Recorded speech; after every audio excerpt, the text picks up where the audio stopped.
वडिलांचं हृदय ಹಂಗಂದ್ರೆ ಸಭಾ ಪಾಲಕನುடைய ಮನಸ್ಸು म्हणजे या सभा पालकांचं हृदय ಮಕ್ಕಳ ಕಡೆ ತಿರುಗಿಸಬೇಕು. ಯಾವಾಗಲೂ ಮಕ್ಕಳ ಕಡೆನೇ ಇರುತ್ತದೆ. ते पुत्रांकडे वळतात. ಮಕ್ಕಳ ಹೃದಯ लेकरांचं हृदय ಆತ್ಮಿಕ ತಂದೆಯ ಹೃದಯ ಕಡೆನೇ ತಿರುಗಿರುತ್ತದೆ. लेकरांचं हृदय आत्मिक वडिलांकडे वळतात. ಇದನ್ನ ನಾನು ಮಾಡುತ್ತೀನಿ ಅಂತ ದೇವರು ಹೇಳುತ್ತೆ. असं मी करीन परमेश्वर म्हटलं. ಆಮೇಲೆ ಆಮೇಲೆ ನೀವು ಅರ್ಥ ಮಾಡಿಕೊಳ್ಳುವುದು ಹೇಗೆಂದರೆ ಏನಂದ್ರೆ तुम्ही समजून घ्यायला पाहिजे काय म्हणजे ದೇವರನ್ನು ಸರಿಯಾಗಿ ತಿಳ್ಕೊಳ್ಳಬೇಕಾ, देवाला तुम्ही बरोबर समजून घ्यायला पाहिजे काय. ಫಸ್ಟ್ ಆಫ್ ಆಲ್ ಒಂದು ಸಭಾ ಪಾಲಕನುடைய ಹೃದಯத்தை ನೀವು ಅರ್ಥ ಮಾಡಿಕೊಳ್ಳಬೇಕು. पहिला तुमच्या सभा पालकांचं हृदय काय आहे तुम्ही तेच पहिला समजून घ्यायला पाहिजे. ಒಂದು ಸಭಾ ಪಾಲಕನುடைய ಹೃದಯ ಎಲ್ಲಿ ಇರುತ್ತದೆ? एक सभा पालकांचं हृदय कुठे असतात? ಅಮ್ಮ ನಿಮ್ಮ ಜೊತೆ ಯಾವಾಗಲೂ ಇರುತ್ತದೆ. बाबा तुमच्या सोबत नेमक असतात. ಹಲ್ಲೆಲೂಯಾ. हालेलुया. ಒಬ್ಬ ಸಭಾ ಪಾಲಕನು ಒಳ್ಳೆ ತಂದೆಯ ಹೃದಯ ಮನಸ್ಸು ಯಾವಾಗಲೂ ಮಕ್ಕಳು ಏನ್ ಓದಿದ್ದಾರೆ, ಮಕ್ಕಳು ಹೆಂಗ್ ಓದಿದ್ದಾರೆ, ಮಕ್ಕಳು ಏನ್ ಮಾಡ್ತಾರೆ, ಮಕ್ಕಳು ತಿಂತಾರ, ಊಟ ಮಾಡ್ತಾರ, ಅವ್ರಿಗೆ ನಾಳೆ ನಾನು ಕಾಲೇಜ್ ಫೀಸ್ ಕಟ್ಟಬೇಕು, ಅದಕ್ಕೆ ನಾನು ಇವತ್ತು ನಾನು ಹೋರಾಡಬೇಕು ಎಂಬುದ ಒಂದೇ 100ರಷ್ಟು ತಂದೆಯ ಮನಸ್ಸು ನಮ್ಮ ಮಕ್ಕಳ ಕಡೆನೇ ಇರುತ್ತದೆ. एक वडिलांचं मन आणि हृदय असं असते माझ्या लेकरांसाठी उद्या काय करू, त्याच्या फीज म्हणजे शाळा किंवा कॉलेज त्याच्या फीज भरायला पाहिजे आणि कपडे घ्यायला पाहिजे आणि त्यांच्या पोटासाठी आणि त्यांच्या जाऊन येण्यासाठी ते सर्व आम्ही व्यवस्थित करायला पाहिजे म्हणून लेकरू म्हणून त्यांच्या पूर्ण त्यांच्याकडे मन असते. ಯಾವಾಗಲೂ ಫ್ಯೂಚರ್ ನೋಡಿನೇ ಇರುತ್ತದೆ. नेमक त्यांचं भविष्य बघून त्यांचं मन असते. ಈಗ ನೀವು ಏನಾದ್ರು ತಿಳಿಸಬೇಕು ಮಮ್ಮಿ ಮಾಡ್ಕೊಳ್ತಾರೆ. आता तुम्हाला काय पोषण करायला पाहिजे हे तुमच्या मम्मी आई बघतात. ಆಯ್ತಾ? ಅದು ನಿಮ್ಮ ಮಮ್ಮಿ ಕೆಲಸ. ते तुमच्या आईच्या काम.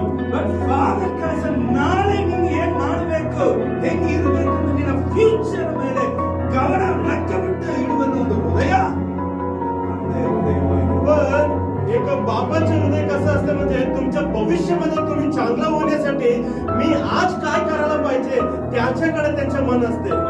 ಒನ್ ಥಿಂಗ್, पण तुम्हाला एक माहित आहे ದೇವರ ವಚನ ಬೈಬಲ್ ಹೇಳುತ್ತದೆ, आपल्या देवाच्या वचन पवित्र शास्त्र सांगतात ನಿನ್ನ ತಾಯಿ ನಿನ್ನನ್ನ ಕೈ ಬಿಟ್ಟರು ಕೂಡ ನಾನ್ ನಿನ್ನನ್ನ ಕೈ ಬಿಡುವುದಿಲ್ಲ ಅಂತ ನಮ್ಮ ದೇವರ ವಚನ ಹೇಳುತ್ತದೆ. तुमच्या आई तुमचा हात सोडला तरी पण मी तुमचा हात कधी पण सोडत नाही. 10 ತಿಂಗಳ ನಿನ್ನನ್ನು ಗಮನಿಸಿ ಲೆಕ್ಕ ಇಟ್ಟು ನಿನ್ನನ್ನ ಹುಟ್ಟಿದ ನಿನ್ನ ತಾಯಿ ಒಂದು ದಿವಸ ನಿನ್ನನ್ನ ಕೈ ಬಿಡಬಹುದು. ಹಾಗೆ ಅವರು ಕೈ ಬಿಟ್ಟದರೂ ಕೂಡ ಪರಲೋಕ ತಂದೆಯ ದೇವರು ನಾನು ನಿನ್ನನ್ನ ಕೈ ಬಿಡುವುದಿಲ್ಲ. तुम्हाला 10 महिना तुमच्या त्यांच्या पोटामध्ये तुम्हाला म्हणजे प्रसूती वेदनापर्यंत तुम्हाला बघितलेला एक आई, तुम्हाला वाढलेला आई एक वेळामध्ये तुमच्या हात सोडले तरी पण सोडतात. पण तुमच्यासाठी असलेल्या स्वर्गीय पिता तुमच्या एक क्षणाभर तुमच्या हात सोडत नाही. Amen. Hallelujah, hallelujah, hallelujah, hallelujah, hallelujah. Hallelujah. ಈ ಸಭೆ, या मंडळी, ಈ ಸಭೆ ಪಾಲಕನಾದ ನಾನು, या मंडळीच्या पालक असलेला मी ದೇವರ ಮನಸ್ಸನ್ನೇ ಕೊನೆಯವರೆಗೆ ನಿಮಗೆ ಯಾವುದಂತ ತಿಳಿಸಿಕೊಡುವುದೇ ನನ್ನ ಜವಾಬ್ದಾರಿ. देवाचं हृदय काय आहे ते शेवटपर्यंत दाखवण्याचे माझं काम असते. ನಿನ್ನ ಪರಲೋಕ ತಂದೆಯವನು ನಿನ್ನ ಮೇಲೆ ಯಾವುದು ಚಿತ್ತವನ್ನ ಇಟ್ಕೊಂಡಿದ್ದಾನೆ ಅಂತ ನಿನಗೆ ತಿಳಿಸಿಕೊಡುವಂತ ಒಂದು ಆತ್ಮಿಕ ತಂದೆಯಾಗಿ ನನ್ನ ತಲೆ ಮೇಲೆ ಬಿದ್ದಿಲ್ಲಮ್ಮ. तुमचा स्वर्गीय पिता कोण आहे ते बरोबर समजून घेण्यासारखा तुम्हाला शिकवण्याचे एका शिक्षक म्हणून परमेश्वर माझ्यावर एक काम ठेवलेलं आहे. ನೀವು ನೋಡಲಿಕ್ಕೆ ಸ್ವಲ್ಪ ಹಾರ್ಡ್ಫುಲ್ ಆಗಿರುತ್ತದೆ. तुम्ही जरा असं बघितलं तुम्हाला असं वाटते किती कठोर आहे माणूस असं. ಬಟ್ ರಿಯಲಿ पण मी खरोखर सांगतो it's our heart. Our heart ಅಂದ್ರೆ ನನ್ನ ಹಾರ್ಟ್, ನನ್ನ ದೇವರ ಹಾರ್ಟ್ ಸೇರಿನೇ ಹೇಳ್ತೀನಿ. That is very soft heart. माझ्या हृदय आणि परमेश्वराचं हृदय एक मुंदू सारखं असते. Hallelujah, hallelujah. You understand please. तुम्ही समजून घ्या. Hallelujah, hallelujah. ನೀ ಅರ್ಥ ಮಾಡಿಕೊಳ್ಳಬೇಕು. तुम्ही समजून घ्यायला पाहिजे. ಸಭೆ ಪಾಲಕನನ್ನು ನೀ ಎಷ್ಟು ತಿಳ್ಕೊಳ್ಳುತ್ತೀಯೋ ಅಷ್ಟು ನಿನ್ನ ದೇವರನ್ನ ನೀ ತಿಳ್ಕೊಳ್ಳುತ್ತೀರ ಎಂಬುದಾಗಿ. ते मंडळीच्या पालक लोकांना तुम्ही किती समजून घेतात त्यापर्यंत तसं तुम्ही स्वर्गाच्या पित्याला तुम्ही समजून घेता. ಕೆಲವು ಪಾಯಿಂಟ್ಸ್ ಮುಖ್ಯವಾದ ಪಾಯಿಂಟ್ಸ್ ನಾನು ಹೇಳಿದ್ದೀನಿ. ते काही ಪ್ರಾಮುಖ್ಯ असलेलं ಪಾಯಿಂಟ್ मी सांगितलं. ನೋಡ ನೀವು ಹೇಳಿದ್ದೀರಾ ನಾನು ಮಾತಾಡಿದ್ದು ಸರಿ ಅಂತ ನೀವು ಅನ್ಕೊಳ್ಳಿ. ನಾನು ಹೇಳಿದ ಮೆಸೇಜ್ ಸರಿನಾ ಅಂತ ನೀವು ಪಾಯಿಂಟ್ಸ್ ಕೊಡಿ ಅಂತ. मी सांगितलेला मेसेज शरत प्रेम असलेला प्रभू. ಆಮೆನ್ आमेन. ಮತ್ತೆ ಅಂಡ್ ಮರ್ಸಿ आणि करुणा. हालेलुया. Hallelujah. Unconditional mercy. बिनशरत असलेल्या एक करुणा. ಆಮೆನ್ आमेन. ಆಮೆನ್ आमेन. ಮತ್ತೆ आणि ತಮ್ಮ ಮಕ್ಕಳಿಗಾಗಿ त्यांच्या लोकांसाठी ಯಾವಾಗಲೂ ಕಾಯ್ದುಕೊಳ್ಳುವಂತ ದೇವನಾಗಿರುತ್ತಾನೆ. नेमक वाट पाहणारा हृदय असलेला परमेश्वर. ಯಾವಾಗ ತಮ್ಮ ಮನೆಗೆ ಬರುತ್ತಾರೆ, कधी माझ्या घराकडे येतात, ಯಾವಾಗ ತಮ್ಮ ಮಕ್ಕಳು ಹೊರಗಡೆ ಹೋಗಿದ್ದಾನೆ, ಯಾವಾಗ ಮನ ತಿರುಗಿ ಬರುತ್ತಾರೆ ಎಂಬುದಾಗಿ ಕಾಯ್ದುಕೊಳ್ಳುವಂತ ಒಂದು ಹೃದಯವುಳ್ಳವನಾಗಿರುತ್ತಾನೆ. तो माझ्या घर सोडून बाहेर गेला त्यांनी परत कधी येतात असं वाट पाहण्याचं हृदय आपल्या पिताचं हृदय. ಮೂರನೇ ಮುಖ್ಯವಾದದ್ದು, आणि तिसरं, ಮನ ತಿರುಗಿ ಬಂದಿದ ಮಕ್ಕಳನ್ನ ನೀ ಹಂಗ್ ಮಾಡಿಬಿಟ್ಟಲ್ಲ, ನೀ ಹಿಂಗ್ ಮಾಡಿದಲ್ಲ, ನೀ ಇದನ್ನ ಹೇಳಿದಲ್ಲ ಚುಚ್ಚುವಂತ ಹೃದಯವುಳ್ಳವನಾಗಿಲ್ಲ. ते पश्चाताप होऊन आलेल्या माणसाला, अरे तू त्या दिवशी असं केले, तू असं बोलले, तुमच्याद्वारे असं घडलंय असं त्यांना म्हणजे गुचून बोलण्याचं हृदय नसते. ಈ ಸ್ಟೋರಿಯಲ್ಲಿ ಮುಖ್ಯವಾದ ಒಂದು ವಿಷಯ ಏನ್ ಗೊತ್ತಾ, ಒಂದು ಹೈಲೈಟ್. या घटनामध्ये एक हायलाइट काय आहे म्हणजे, ಈ ಅಪ್ಪನ ಮನೆ ಬಿಟ್ಟು ಬೇಡ ಅಂತ ಹೋಗಿದಾನಲ್ಲ, ಆ ಮಗನನ್ನ ಒಂದು ದಿವಸ ಕೂಡ ಅವನು ಹೋಗಿ ಅವನು ತಿರುಗಾಡಿ ಎಲ್ಲಿದಂತ ಹುಡುಕಿ ಹೋಗ್ಲಿಲ್ಲ. ದಟ್ ಈಸ್ ಒಂದು ಹೈಲೈಟ್ ರೀಸನ್.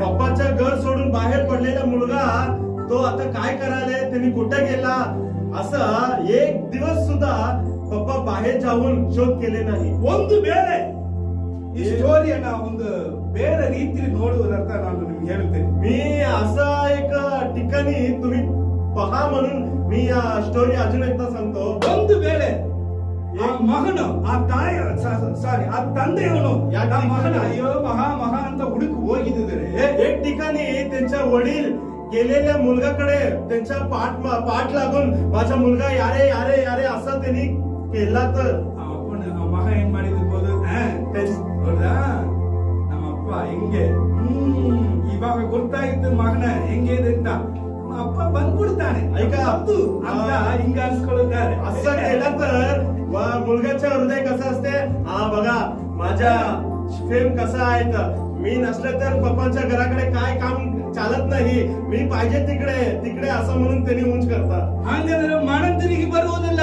त्यांनी आज नाही कधी पण त्यांनी मन वळून येत नाही. ಅಯ್ಯೋ ಅಪ್ಪನ ಮನೆಯನ್ನ ಬಿಟ್ಟು ಬಂದಿದ್ದು ತಪ್ಪು ಅಂತ ಅನಿಸ್ಕೊಳ್ಳುವುದಿಲ್ಲ. अरे पप्पाचं घर सोडून आले ते चुकीच काम आहे म्हणून कधी पण त्यांनी पश्चाताप करत ಅಪ್ಪನ್ नाही. ಬಂದಿದಾರಾ, पप्पा आले काय, ನಮ್ಮ ಅಪ್ಪನ ಹೆಂಗಿಲ್ಲ, ಇವ್ರು ಬೇರೆ ದಾರಿ, ನಮ್ಮನ್ನ ಬಿಟ್ಟು ಬೇರೆ ದಾರಿ ಇಲ್ಲ.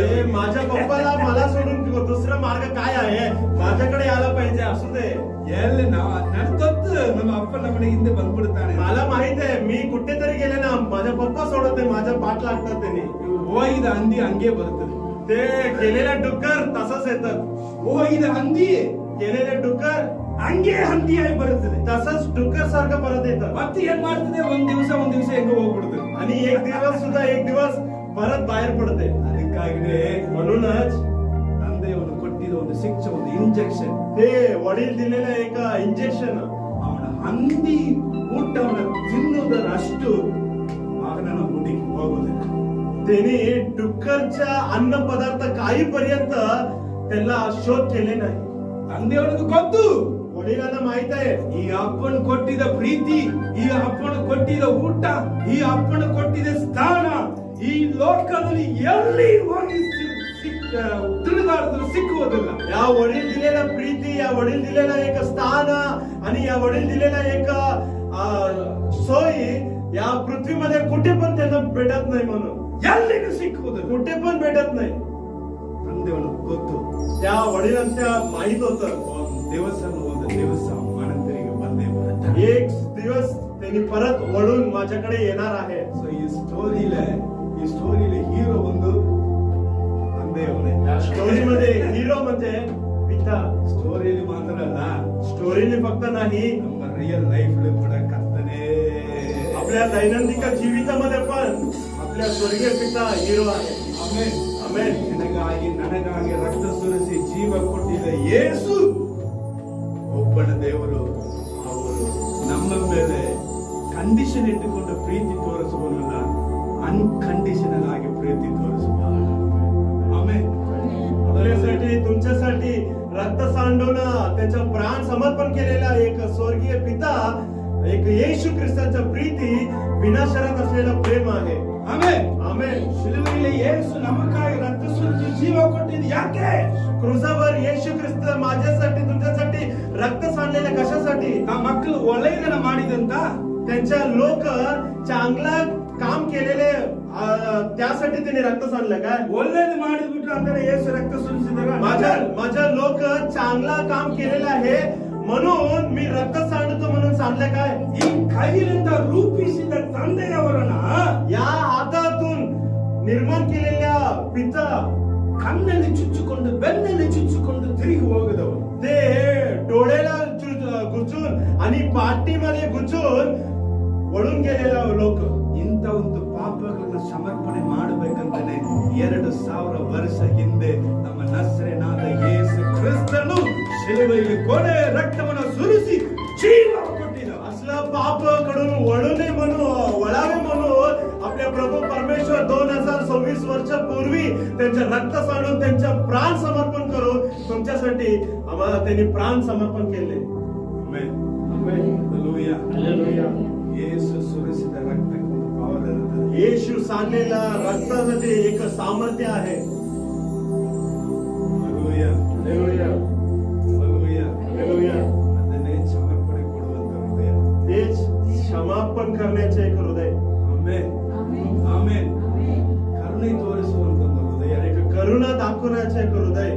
ಮಕ್ಕಳು ಯಾವಾಗ ಬರ್ತಾನೆ ಅಂತ ಕಾಯ್ದುಕೊಂಡಿರುವಂತ ಹೃದಯ. माझा मुलगा केव्हा येतात म्हणून वाट पाहून मिट्टी मारण्याचे हृदय. ಹಲ್ಲೆಲೂಯಾ. हालेलुया. ಕಳೆದು ಹೋಗಿದ ಕುರಿಯನ್ನು ಹೋಗಿ ಹುಡುಕ್ತಾನೆ. ಎಸ್, ಕಳೆದು ಹೋಗಿದ ಕುರಿಯನ್ನ ದೇವರು ಹುಡುಕಿ ಹೋಗ್ತಾನೆ. ಎಸ್, हरवलेल्या मेंढराला मेंढपाळ शोध करतात.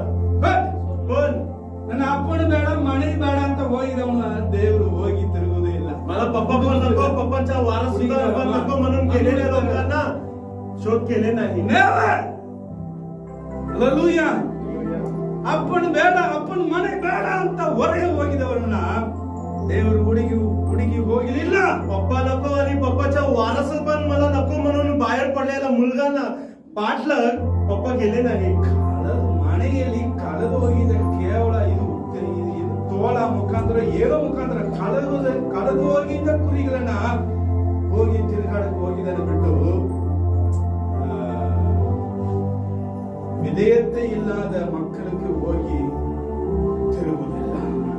घराकडून हरवलेल्या मेंढराला शोध करून गेलेल्या ते वेगळं, पण गर्वाने मला काही नको, माझ्या पायावर मी उभा करतो म्हणून गर्वाने बाहेर पडला ना, त्याला शोध केले नाही. ಸಭೆಯಲ್ಲಿ ವಿಧೇಯತೆ ಆಗದ ಒಂದು ವಿಶ್ವಾಸಿಯನ್ನ ಹೋಗಿ ಈ ಸಭೆ ಪಾಲಕನು ಹುಡುಕೋದಿಲ್ಲ. मंडळीला एक शब्दाला पण मी ऐकत नाही असा असलेल्या लोकांना मी एक दिवस सुद्धा मी भेट घेणार नाही. Never. मी भेट घेणार नाही. ಆದ್ದರಿಂದ म्हणून ಒಂದು ವಿಶ್ವಾಸಿ ಕಳೆದು ಹೋಗ್ಬಿಟ್ರ एक विश्वासी हरवला काय, ಅವರನ್ನ ರಾತ್ರಿ ಅವರು ಹೋಗಿ ಹುಡುಕ್ತಾರೆ. त्यांना रात्री किंवा दिवसभर त्यांना शोध करतो. ಇದೇ ನಮ್ಮ ದೇವರ ಹೃದಯ. हेच आपल्या देवाचं हृदय. ವಿಧೇಯತೆ ಇಲ್ಲದವರೆಗೂ ಪಾಪದಲ್ಲಿ ಬಿದ್ದು ಹೋಗಿದವರೆಗೂ ವ್ಯತ್ಯಾಸ ಇರುತ್ತದೆ. ते आज्ञा पालना करणाऱ्या लोक आणि आज्ञा न पालना करणाऱ्या लोकांना ಕಳೆದು ಹೋಗಿದವರು ವಿಧೇಯತೆ ಇಲ್ಲದವರೆಗೂ ಕಳೆದು ಹೋಗಿದವರೆಗೂ ವ್ಯತ್ಯಾಸ ಇರುತ್ತದೆ. म्हणजे हरून गेलेल्या लोकांना आणि ऐकून ना पाळत नाही असा असलेल्या लोकांना फरक आहे. ಆಮೆನ್. आमेन.